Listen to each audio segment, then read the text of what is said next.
has started off wonderfully. It looks like it's going to be a nice day outside, so be sure to get out and get some fresh air as long as you're still staying 6 feet away from everybody else. So today we're going to get back to reading books about characters who are a little different than the people around them in good ways. So I want you to think for a minute about the ways that you are different from other people. Have you ever thought about that before? Or have you ever noticed things about yourself that seem to be a little different than like some of your classmates or some of your friends or even some of your family members? When I think about it, I know one thing that's different about me and that y'all have pointed out to me many a time is that I am very tall. I'm taller than a lot of people around me, and I always have been. Even when I was a little kid, I was one of the tallest in the class. And so I was always a little different that way. What other things make me different? I love to sing and dance, though I am very, very bad at both. But I do it anyway, and I embarrass my husband all the time because I love to do it, and I can't help myself, even though I sound terrible. And I also love to read, of course. That's why I became a librarian. I love books. I would rather be reading than doing anything else, and some people think that's weird or a little nerdy, but I don't care. I do it anyway because it makes me happy. So what are some of the things that are different about you, that you like about yourself, or that doesn't seem to be the same with other people, but that you notice about yourself? Because those are things that you should celebrate. It is good to be different from other people. It's good to be your own self. And today we're going to read a book about a character who is a little different, and it's called Stand Tall, Molly Lou Melon. And Molly Lou is a little different than some of the other people around her, as we all are in our own way. And when she moves to a new school, she uses advice from her beloved grandmother to be confident about her differences and to own her differences and to win over the school bully. So let's see what her differences are and how she does that. Here we go.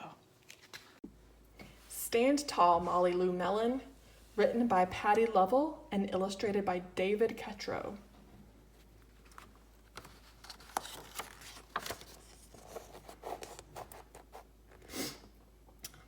Molly Lou Melon stood just taller than her dog and was the shortest girl in first grade.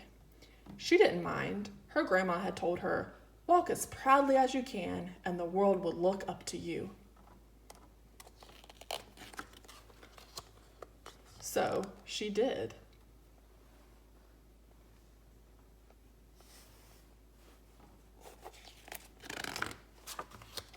Molly Lou Melon had buck teeth that stuck out so far she could stack pennies on them. She didn't mind. Her grandma had told her, "Smile big and the world will smile right alongside you." So she did.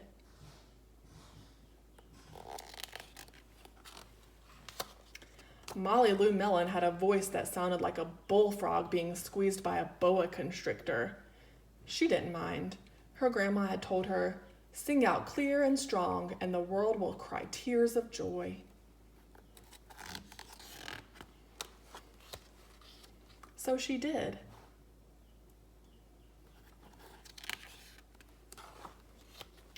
Molly Lou Melon was often fumble-fingered. She didn't mind. Her grandma had told her, "Believe in yourself, and the world will believe in you too."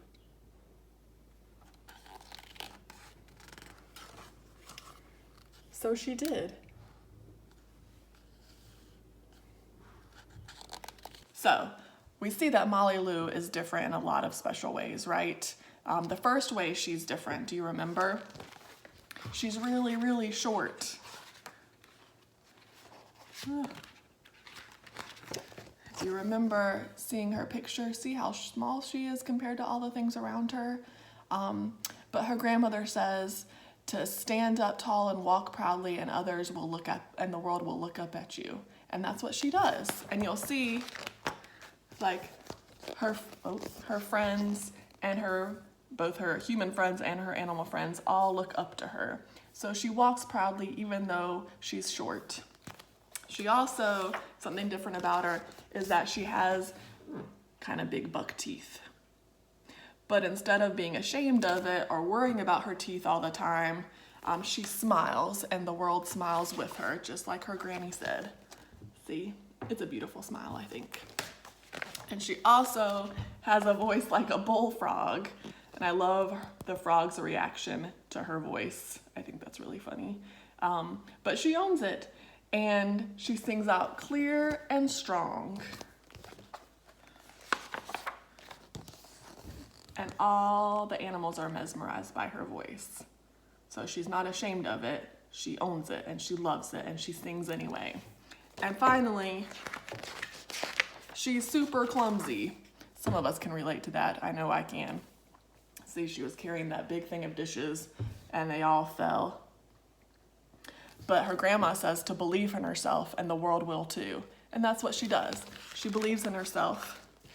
And I love this photo, not only because she's so confident in herself, even though she's so clumsy that she is riding a unicycle across a tightrope, but all of her friends, they believe that she can do it, and they're just watching. And I love how her cat, he believes in her, but just in case, he's got those pillows ready underneath her in case she falls. That's a good friend. Then Molly Lou Melon moved to a new town. She had to say goodbye to her grandma and all of her friends.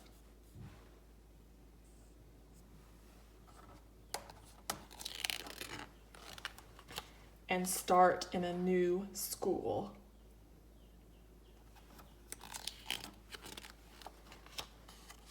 On the first day of school, Ronald Durkin called her Shrimpo in gym class. When the game started, Molly Lou Melon caught the football, ran under the legs of Ronald Durkin, and scored a touchdown. All the children thought, wow, she's good. And Ronald Durkin felt very foolish. On the second day of school, Ronald Durkin called her Bucky-Toothed Beaver. Molly Lou Melon took out her pennies, stacked 10 high on her teeth, and smiled as big as day. All the children smiled with glee, and Ronald Durkin felt very foolish. On the third day of school, Ronald Durkin said, "You sound like a sick duck. Honk, honk."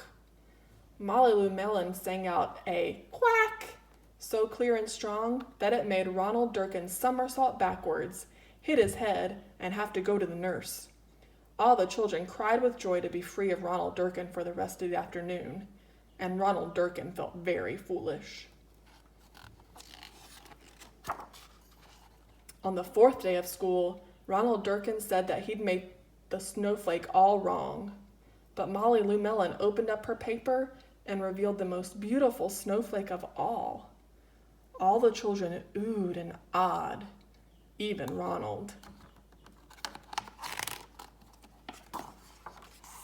On the fifth day of school, Ronald Durkin brought Molly Lou Melon a stacking penny for her tooth and smiled at her.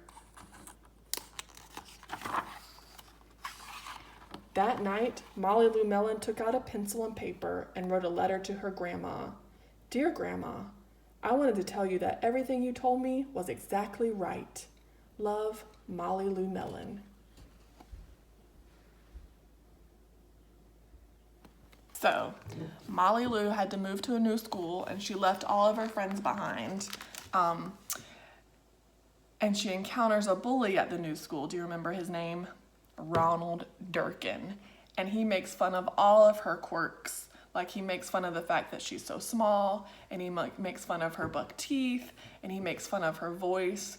But every single time, she doesn't let it bother her. She just continues to be herself.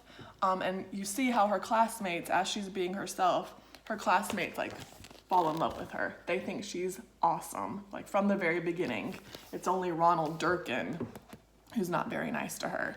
But eventually she keeps continuing to be herself, and she just does her own thing, and she loves all of those quirks about herself that Ronald is kind of making fun of, until finally she wins over Ronald too. Like, he can't help but like her because she was so confident in herself, and she just did her own thing all the time. And so it ends with them becoming friends. And then she tells her grandma that grandma was right about everything. And I love this because, like Molly Lou, grandma is very, very small, and she also has a beloved kitty. So it sounds like Grandma knows exactly what she was talking about because she might have gone through the same things that Molly Lou is now going through. And that's why her advice was always right. Grandmas are good at giving advice. I know my granny is. So I love this book. Molly Lou is a great character. She's not ashamed of how different she is. She doesn't try to hide and try to be something that she's not. She just continues to be herself, and people love her for it. And that means that y'all should continue to be yourselves. Don't be ashamed of all your quirks. Don't be ashamed of being a little different. Just own it and do it. And people will love you like I love you. And I hope you have a great Tuesday, and I'll see you again tomorrow, okay? Bye.